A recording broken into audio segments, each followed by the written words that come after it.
ভগবান, তাই তো? সংসারের থেকে বেশি ভগবানকে ভালোবাসেন, ঠিক বলছি তো নাকি? হ্যাঁ কিনা বলুন? সংসার ভালোবাসেন না ভগবানকে, কোনটা? হরি হরি। দেখুন, যদি ভগবানকে ভালোবাসেন, আজকে কীর্তনের পরে আপনারা কিন্তু আর কেউ বাড়ি যাবেন না, যাবেন না তো? সোজা বৃন্দাবন।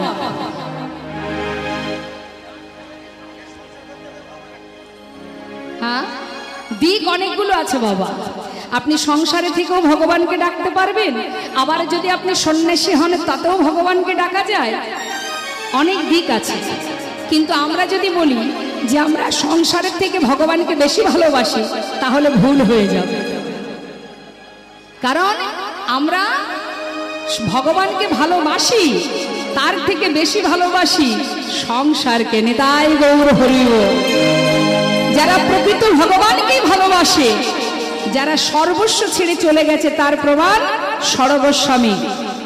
তারা আপনার মতো আমার মতো ভিখারি কাঙাল নয়, বড় বড় জমিদার ছিলেন। তারা সর্বস্ব ছেড়ে ছিন্ন বস্ত্র পরিধান করে বুঝেছেন কোনটা সার আর কোনটি অসার। সংসার করো, সংসারে দায় দায়িত্ব পালন করো, অর্থ উপার্জন করো, ছেলে মেয়ের ভবিষ্যৎ করো, এটা তোমার ডিউটি, এটা তোমার দায়িত্ব। কিন্তু মনটা দিয়ে দাও গোবিন্দ চরণে। সেই শিক্ষা দিয়ে গেছেন একজন প্রেমময়ী রাধারানী।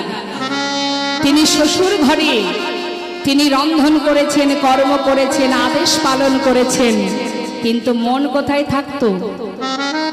গোবিন্দের কাছে। তুমিও কর্ম করো, এটা তোমার দায়িত্ব, পালন করো, কিন্তু মন যদি সংসারে দিয়েছো, সারা জীবনই কাঁদতে হবে। মন দিতে হবে গোবিন্দ চরণে। তোমার সংসার প্রভু, তুমি ভালো রাখলে ভালো থাকবে, খারাপ রাখলে খারাপ থাকবে, তাতে কোনো দুঃখ নেই। আমার পরিবারে যদি 5 জন থাকে, তাহলে তুমিও আমার পরিবারের একজন। বাজার থেকে খাবার কিনে যখন আনি, বাড়িতে গুনে গুনে দেখি 5 জন না 7 জন আছে।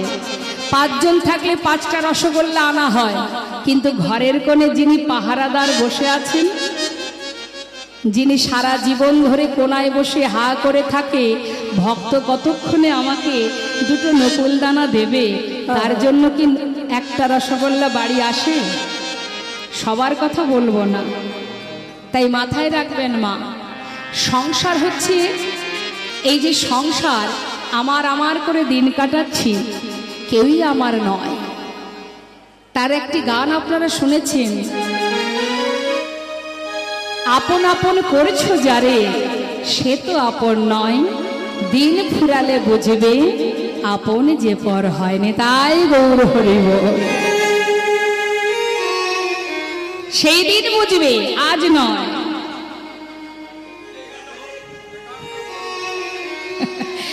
জানেন তো আপনারা? বেশ, কি বলছে ছোট করে 2 লাইন গায়।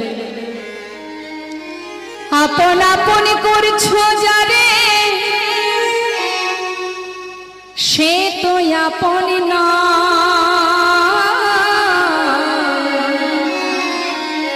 দিন ফুরালে বুঝবে তখন আপন যে পর হয়।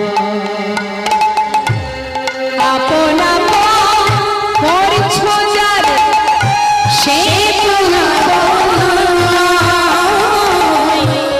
দিন ফুরালে বুঝবে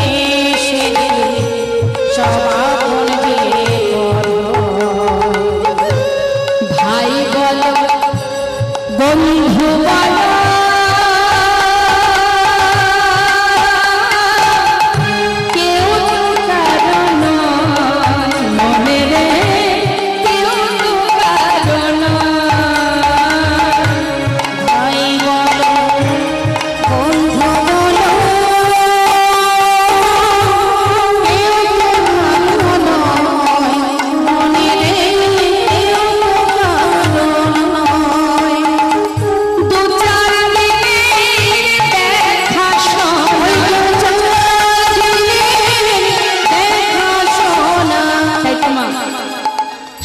ভাষা হচ্ছে 2-4 দিনের দেখাশোনা। পথে চলতে গেলে যেমন যদি একটানা 5 ঘন্টা চলা হয়, সঙ্গে যে ব্যক্তি থাকে সে অচেনা হোক, 5 ঘন্টা একসাথে চললে তার সঙ্গে একটা বন্ধুত্ব হয়ে যায়। তা আমাদের সংসার জীবনটাও তাই, ঠিক পথের দেখা বন্ধুর মতো। কি বলছি? ওরে 2-4 দিনে দেখাশোনা, 2-4 দিনে দেখাশোনা, পথের পরিচয় কেউ তো কারো মনে রে, কেউ তো কারো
জগতে সবই যদি আমার না হবে তাহলে আমার কে?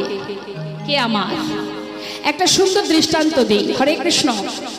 ছোট্ট একটি শিশুর সামনে বাবা যদি আপনি অনেক টাকা আর একটা সুন্দর খেলনা রাখেন, বাচ্চা কোনটা আশ্রয় করবে?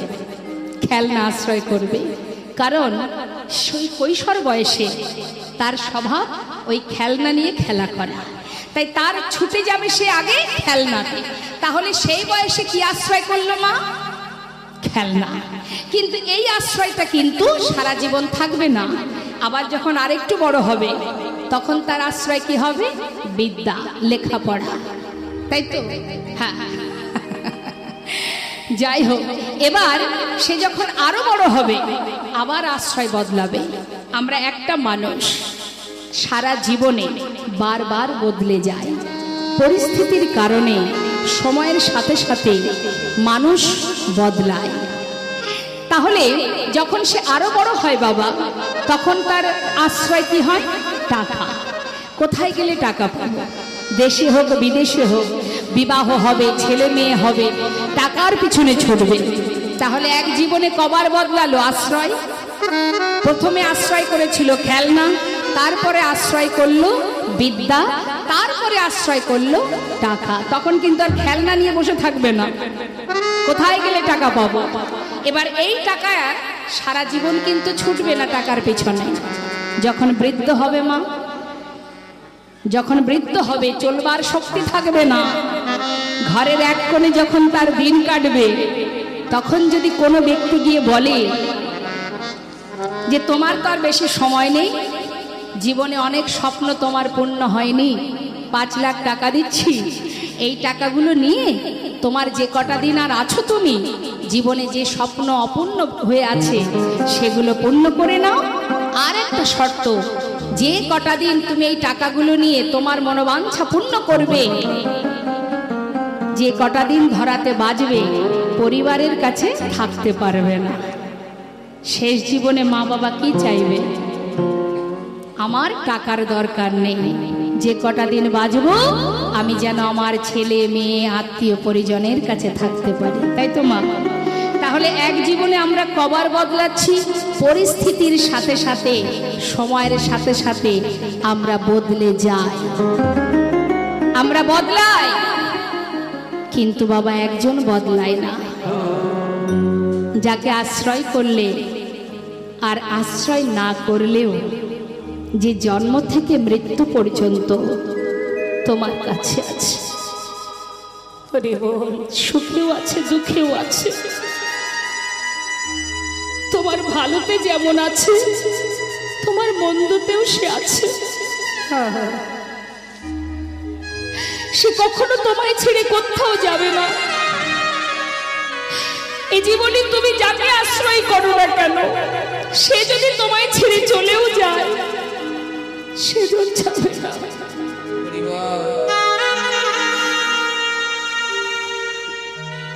মহাভারতে ভগবান কৃষ্ণকে যখন মাতা গান্ধারী অভিশাপ দিয়েছিলেন, তখন ভগবান কৃষ্ণ বলেছিলেন তোমরা শান্ত হও, মাকে বলতে দাও। কুরুক্ষেত্রের জয়ের আনন্দ যেমন পেয়েছি আমি, তেমন পরাজয়ের যন্ত্রণাও আমি পেয়েছি। সকল মায়ের আশীর্বাদ যেমন পেয়েছি, তেমন সকল মায়ের অভিশাপ আমি গ্রহণ করতে চাই। তোমরা মাকে বাধা দিও না, তিনি যেটা বলছেন বলতে দাও। মাতা গান্ধারী বলেছিলেন কুরুবংশ যেমন ধ্বংস হয়ে গেছে, তোমার যদুবংশ ধ্বংস হয়ে যাবে, একটা দ্বীপও বেঁচে থাকবে না, তোমারও মৃত্যু হবে একটি ব্যাধের হাতে। মায়ের অভিশাপ আশীর্বাদ স্বরূপ ভগবান মাথায় তুলে নিয়েছিলেন। তাই জগতে একজনই আছে মা, শুধু দেখার নয়ন দিয়ে একবার দেখো, দিব্য জ্ঞান দিব্য দৃষ্টি দিয়ে চেয়ে দেখো। তোমার পাশে কেউ না থাকলেও সদা সর্বদাই একজন আছে। তুমি শুধু একবার ডেকে দেখো, ডাকলেই তাকে খুঁজে পাবে। ডাকার মতো ডাকতে শেখো। কখনো ভাববে না যে আমার কেউ নেই। তার প্রমাণ যখন দ্রৌপদীর বস্ত্রহরণ হয়, সেখানে আপনজন সবাই ছিলেন, ছিল তো মা, সবই তো তার ঘরেরই জন, ঘরেরই মানুষ। 5 জন স্বামী, এক নয় 5 স্বামী ছিলেন, গুরুজন ছিলেন। বলুন তো, মাতা দ্রৌপদীর সম্মানকে রক্ষা করার জন্য কেউ এসেছিল? তাহলে বাবা, যাদেরকে আপনি আপন ভাবছেন, তারা যে আপনার আপন কি করে হবে সেটা মহাভারত প্রমাণ দিয়ে গেলেন। একমাত্র তাকে রক্ষা কে করেছিল? মা। বিপদ ভঞ্জন মধুসূদন। তাই গৌর হরিবল হরিবল। তাই তোমার কেউ না থাকলেও কেউ আছে, এটা তুমি সর্বদাই ভাববে। তাই আজ দেখুন, সেই গোবিন্দ ঘোষ বলে উঠলেন, হে প্রভু, আমি এসেছি, আমার নাম গোবিন্দ ঘোষ, আমি তোমার সঙ্গী হতে চাই। গৌর হরি একটু মৃদু হাসলেন বাবা, মৃদু হেসে বললেন, তুমি আমার সঙ্গী হবে? যারা আমার সঙ্গী হয় তাদের সারা জীবন কষ্ট পেতে হয়, তার থেকে ঘরের ছেলে ঘরে ফিরে যাও, সেই ভালো। গোবিন্দ ঘোষ বলে উঠলেন, প্রভু তোমার সঙ্গী হব এটাই যথেষ্ট। আর কষ্ট আসুক আর সুখ আসুক, আমার কোনো দেখার দরকার নেই। ভক্ত, কঠিন ভক্ত, সে প্রতিজ্ঞা করলো, যেমনই আসুক আমার জীবনে, দুঃখ হোক সুখ হোক যাই হোক, আমি তোমার সঙ্গী, ব্যাস, আর কিছু জানতে চাই না। বলো প্রভু, তুমি কি আমাকে তোমার সঙ্গী করে নেবে? বেশ, আজ থেকে তুমি আমার সঙ্গী। শোনো গোবিন্দ, আজই আমরা নীলাচল ছেড়ে কয়েকদিনের জন্য তীর্থে যাব, তুমি কি যাবে? হ্যাঁ প্রভু। তাহলে চলো। এখন ভক্তগণকে সাথে করে নিয়ে প্রভু আমার নীলাচল ছেড়ে চললেন তীর্থ ভ্রমণে। হরিবল হরিবল।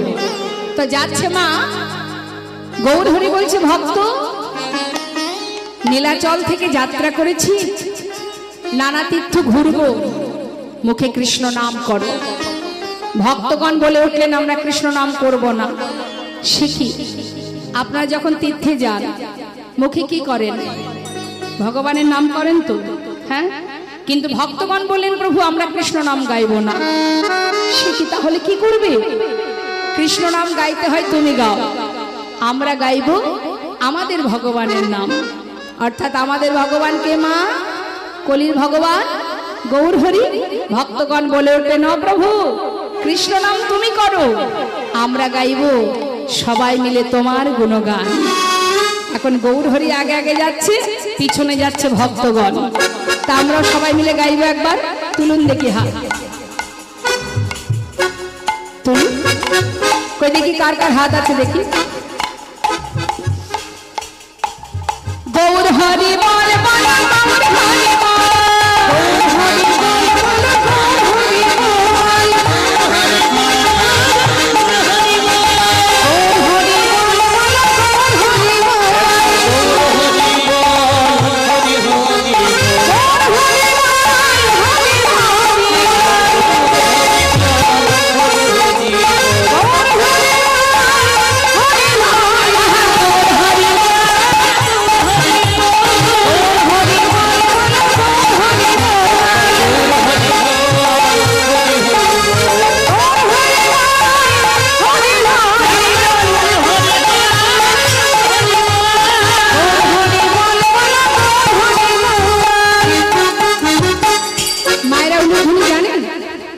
জানেন উলুধ্বনি? শোনান তো দেখি।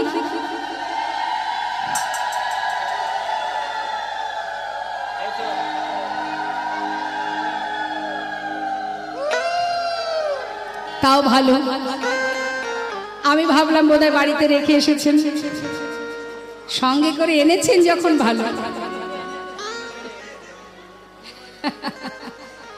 ওই একটা গল্প মনে পড়ে গেল, বলবো? সত্যনারায়ণের পূজা হয় যখন, বা লক্ষ্মী পূজা হয়, ঘরে ঘরে হয়তো বাবা ঠাকুর মশাইদের সেদিন একটু চাপ থাকে খুব। এখন শাশুড়ি মা সবকিছু গুছিয়ে রেখেছেন, আর একটু শহরী বৌমা, সে যাই হোক বাড়ির বৌমা, এখন সবকিছু শাশুড়িরই দায়িত্ব গুছিয়ে রাখা। এখন ঠাকুর মশাইকে আসতে দেরি দেখে শাশুড়ি মা বলছেন, মা তুমি একটু বসো, ঠাকুর মশাই আসলে বসতে বলো, আমি একটু স্নান করতে গেলাম। বেশ, এখন যেই না শাশুড়ি স্নানে গেছে, সেই সময় ঠাকুর মশাই এসে হাজির। কি যে মা জননী, তোমার মা কোথায়? ঠাকুর মশাই একটু বসুন, মা এক্ষুনি আসবে। বসলে হবে, পাঁচ বাড়ি যেতে হবে, আমার তো বসার সময় নেই। তুমি এক কাজ করো, সবই তো গোছানো আছে, আমি পূজায় বসি, তুমি একটু হাতে হাতে আমাকে সবকিছু একটু এগিয়ে দাও। বেশ তাই হবে। ঠাকুর মশাই বসে গেছে পূজায়, একে একে এবার চাইছে মা ঘন্টা দাও, প্রদীপ দাও, শঙ্খ দাও, যা যা চাইছে সবই দিচ্ছে। এবার পূজায় বসে আরতি শুরু করে দিয়েছে। মা উলুধ্বনি দাও, যেই বলেছে উলুধ্বনি দাও, বলছে ঠাকুর মশাই আপনি বসুন, আমি দেখছি কোথায় আছে। চারিদিকে খোঁজা শুরু করে দিয়েছে মা, ঘরের মধ্যে গিয়ে, আলমারির মধ্যে, খাটের তলায়, এদিক ওদিক সেদিক কোণে, উলুধ্বনি কোথাও পাওয়া যাচ্ছে না। মনে মনে রাগ হচ্ছে যে মা সবকিছু এক জায়গায় রেখেছে, উলুধ্বনিটা কেন অন্য কোথাও রেখেছে? এক জায়গায় রাখতে পারতো, কোথায় যে রাখলো? ঘরের মধ্যে খুঁজছে। এমন সময় শাশুড়ি মা ঘরে ঢুকে দেখছে বৌমা পাগলের মতো ঘুরছে। কি হয়েছে মা? বলছে মা আপনি সবকিছু এক জায়গায় রেখেছেন, উলুধ্বনিটা আপনি কোথায় রেখেছেন? শাশুড়ি মাথায় হাত, কি সর্বনাশ, কি বিপদ, কি বিপদ। আগে থেকে যদি না জানা থাকে, সময় মতো কি পাওয়া যায়? হ্যাঁ, আরে বাবা, উলুধ্বনি তার আলাদা কোনো বস্তু নয়, সে তো যার যার বদনে থাকে। তাই গৌর হরি বল। আমি ভাবলাম বোধহয় সেই রকমই বোধহয় আপনারাও বাড়ি রেখে এসেছিলেন, কাছে করে এনেছেন, তাহলে জানা আছে উলুধ্বনি। হ্যাঁ, নিতাই গৌর হরি বল, হরি বল। উলুধ্বনি করলে রাধা গোবিন্দের যুগল ধ্বনি হয়ে যায়, কারণ এই যে উ আর লু দুটো অক্ষর, এর মধ্যে কারা থাকে জানেন? শুনে নিন, শাস্ত্র কি বলছে? উতে আছে রাধা রানী, উতে আছে রাধা রানী, মুতে নীল কান্তমণি, উতে আছে রাধা রানী, মুতে নীল কান্তমণি, উতে আছে রাধা রানী, মুতে নীল কান্তমণি, সবাই করো যুগল ধ্বনি।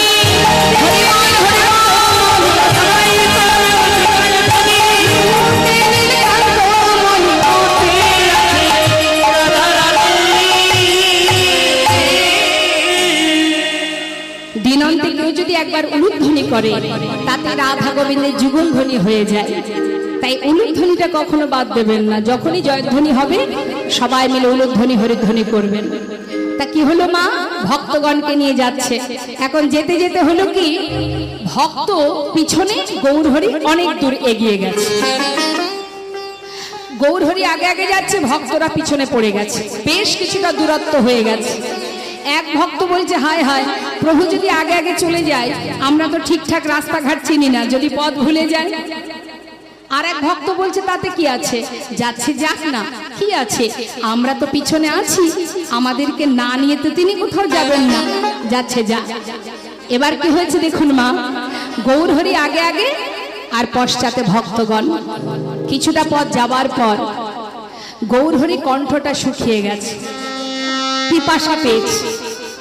এখন তৃষ্ণার্ত প্রভু আমার পথে যাচ্ছে আর বলছে, হে কৃষ্ণ, কোথাও যদি একটু জল পেতাম, একটু তৃষ্ণা নিবারণ করতাম। ভাবতে ভাবতে যাচ্ছে, হঠাৎ দেখছে এক গোয়ালা কাঁধে করে বাঁক নিয়ে, বাঁকের শিখায় ঘোলের ভাণ্ড সাজিয়ে নিয়ে আসছে। ভালো ঘোল আছে,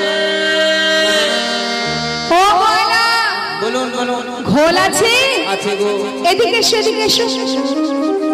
গৌরহরি মনে মনে ভাবছে, মা কৃষ্ণ কেমন কৃপাময়, আমি ঘোল চেয়েছি, আহা জল চেয়েছি, আমার জন্য ঘোল পাঠিয়ে দিয়েছে। এদিকে কাছে ডেকে নিয়ে বলছে, গোয়ালা একটু দাও দেখি, প্রচন্ড তৃষ্ণা পেয়েছে। গোয়ালা দেখছে সাধুর বেশ, সাধু বাবা মনে মনে ভাবছে, যাক সাধুর কাছে যদি কিছু বিক্রি করতে পারি তাহলে আমাকে আর বেশি দূর ঘোরাঘুরি করতে হবে না। ও ঠাকুর একটু দাঁড়াও। বাঘটা নামিয়ে যেই না একটা ভাণ্ড দিতে গেছে বাবা, হঠাৎ গৌরহরি বলে উঠলেন, শোনো ওই ছোট ভাণ্ডে আমার হবে না, আমার প্রচন্ড তৃষ্ণা পেয়েছে, যেটা বড় ভাণ্ড আছে ওটা আমাকে দাও। গোয়ালা মনে মনে ভাবছে, যাক এত বড় ভাণ্ডের ঘোলটা যদি এই ঠাকুর খায় তাহলে আমাকে তাড়াতাড়ি বেচা কিনা করে ঘরে চলে যেতে পারবো। ও ঠাকুর দিচ্ছি, দাঁড়াও দাঁড়াও। মনে মনে খুব খুশি বাবা, ভাবছে ঘুম থেকে উঠে কার মুখ যে দেখেছিলাম, দিন যে এত ভালো যাবে বুঝতে পারিনি।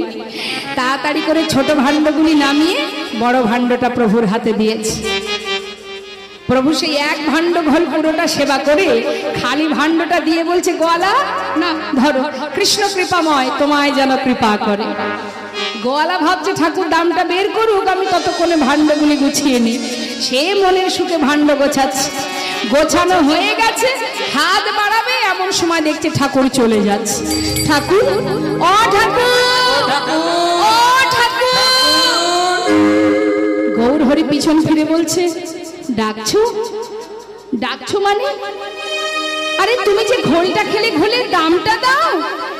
ঘোলের দাম? আমি আর দাম কোথায় পাবো? ও বলা, আমি তো সন্ন্যাসী, দেখতে পাচ্ছ না আমাকে, আমি আর করি কোথায় পাই বলো? সে কি কথা, তাহলে তুমি ঘোল খেলে কেন? আগে বলনি কেন? আমি তোমাকে ঘোল দিতাম না, তাও কিনা আবার বড় ভাণ্ডের ঘোল, এখন কিনা বলে দাম নাই। অত শত জানি না, আগে ঘোলের দাম দেবে তারপরে যাবে। পথের ধারে বসে গোয়ালা কপাল চাপড়িয়ে কাঁদছে। প্রভু মনে মনে চিন্তা করলেন, ভক্ত অর্থের জন্য কাঁদছে, এক পা দু পা করে পাশে এসে দাঁড়িয়েছে। ভক্ত তোমার ঘোলের দাম চাই, এই তো ঠিক আছে, ভেবো না। শোনো, আমি তো সন্ন্যাসী, আমার কাছে কিছু নেই, পিছনে আমার অনেক ভক্ত আসছে, ওদেরকে বলো ওরা তোমাকে ঘোলের দাম দিয়ে যাবে। বেশ, প্রভু চলে গেলেন মা। গোয়ালা কিন্তু অপেক্ষায় আছে, কখন তারা আসবে ঘোলের দামটা নেবে। আর এদিকে পিছনে কারা আসছে? ভক্তরা। তারা তো আর জানে না যে প্রভু পথের মাঝখানে কাণ্ড ঘটিয়ে বসে আছে। তারা মনের আনন্দে প্রভুকে স্মরণ করতে করতে সবাই মিলে পিছন পিছনে আসছে, গাইতে গাইতে আসছে। মন লাগুনে মন লাগুনে মন লাগুনে মন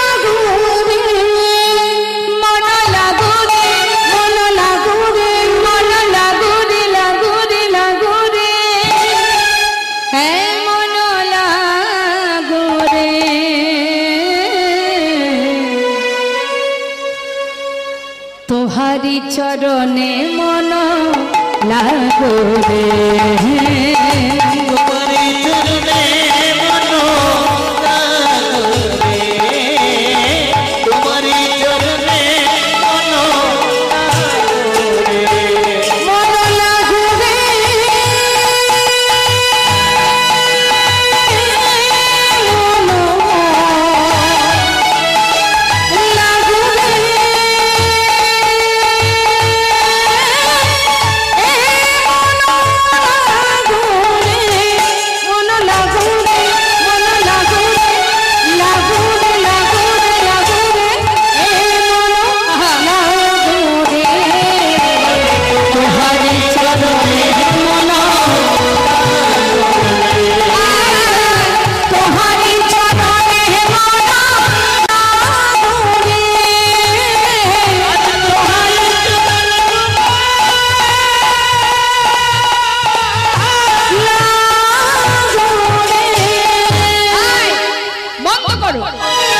কে বললেন?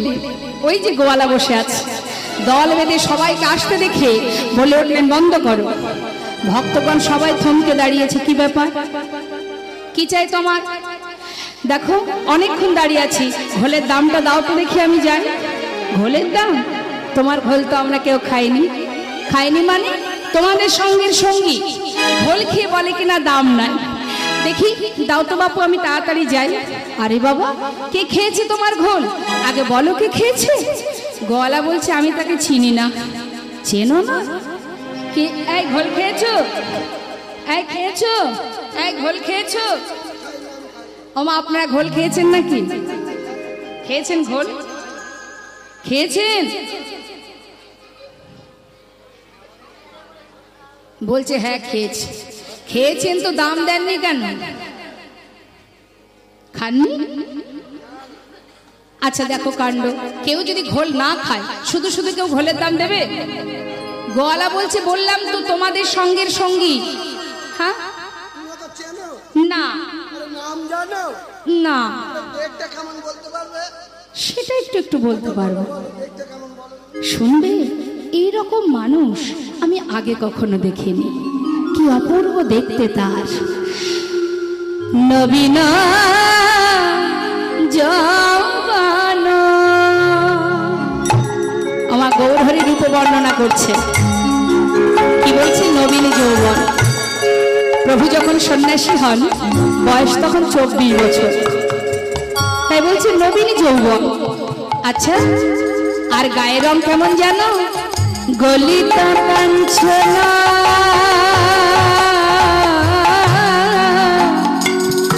আচ্ছা, আর পরনে কি আছে? কোটি তটে রাঙাবা। নবীন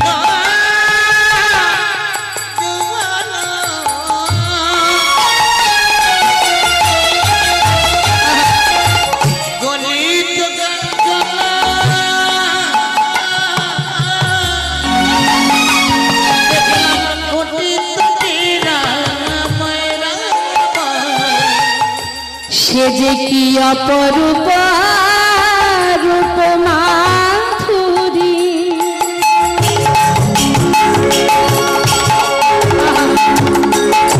নানা এমন রূপ কভু দেখি না। যাই রে রূপে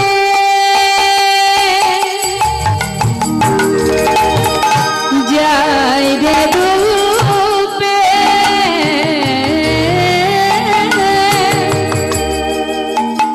বলি হারি সে যে ভুবন ভুলানো রূপ।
সোনা কাঁচা সোনা দেখে মনে হলো কাঁচা সোনা।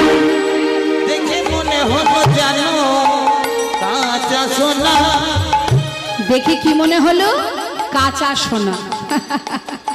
ভক্তগণ বলে উঠলেন আরে দাঁড়াও দাঁড়াও দাঁড়াও, আর বলতে হবে না, তোমার বর্ণনা শুনে বুঝে নিয়েছি তুমি আমাদের গৌর হরির কথা বলছো। সে তোমার কাছে ঘোল খেয়েছে, ঘোলের দাম দেয়নি, এই তো কথা। বলি ও গোয়ালা, সে যেমন দাম দিতে পারেনি, আমরা তো তারই সঙ্গী, আমরা করি কোথায় পাবো? হায় হায় হায়, ঠাকুর মিথ্যা কথা বলে গেল। এরাও দাম দিল না, সেও দিল না, এত বড় ক্ষতি করে গেল। কোনোদিন কি ভালো হবে তার? যে আমার এত বড় ক্ষতি করলো তার ভালো কোনোদিন হবে? কখনো ভালো হবে না। একা একা বকছে বাবা, আর কাঁদছে, আর নিজের মতো ভাণ্ড গোছাচ্ছে, আর মনেরই সান্ত্বনা দিচ্ছে যা হলো তা হলো। সব দিন যে সমান লাভ হবে এমন তো কথা নয়। যা ঠাকুর খেয়েছে কি আর করা যাবে, আজ না হয় একটু লসই হলো। মনকে সান্ত্বনা দিয়ে মনে মনে রাগ হচ্ছে, আজ আর বিকি কিনি করবই না। ভাণ্ডটা গুছিয়ে নিয়ে যেই না বাঘটা কাঁধে তুলতে যাবে মা, হঠাৎ দেখছে বেজায় ভারী। এত ভারী কেন? সবচেয়ে বড় ভাণ্ডের ঘোল খেয়েছে ঠাকুর, আমার বাপ তো হালকা হয়ে যাবে।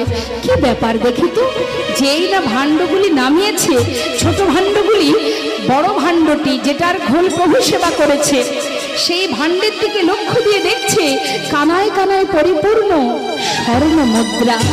বাঘ ফেলে রেখে ছুটতে ছুটতে যাচ্ছে গৌর হরি।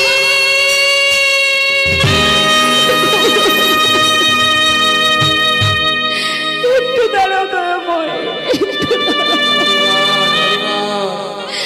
চরণটা জড়িয়ে আছাড় খেয়ে পড়েছে চরণ তলে। হে প্রভু, আমি একই করলাম, না জেনে না বুঝে তোমায় কত কটু কথা বলেছি। আমি তোমায় চিনতে পারিনি প্রভু, চিনতে পারিনি। আমাকে ক্ষমা করে দাও, আমার অপরাধ ক্ষমা করো দয়াময়, ক্ষমা করো। গৌর হরি বলছে গোয়ালা,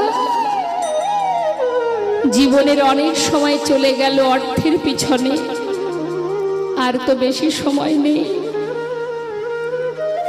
যে কটা দিন আছে ঘরে গিয়ে কৃষ্ণ সেবা করো, যাও, ক্ষমা করো দয়াময়।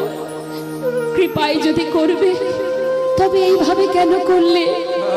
না জেনে না বুঝে কত কটু কথা বলেছি তোমায়, আমায় ক্ষমা করে দাও। শান্ত হও গোয়ালা, তোমায় আশীর্বাদ দিলাম, যে কটা দিন সময় আছে ঘরে গিয়ে কৃষ্ণ নাম করো, কৃষ্ণ ভজন করো। গোয়ালাকে বিদায় দিলেন প্রভু। বিদায় দিয়ে ভক্তগণকে নিয়ে গৌর হরি এসে পৌঁছালেন। কোথা থেকে যাত্রা করেছে মা? পুরী ধাম থেকে এসে পৌঁছালেন কোথায়? নবদ্বীপ, নদিয়ার নবদ্বীপের পাশে। সে জায়গাটি কোথায়? নানা গ্রামে ঘুরি করা আইলা পূর্বস্থলে, নানা গ্রামে ঘুরি করা আইলা পূর্বস্থলে।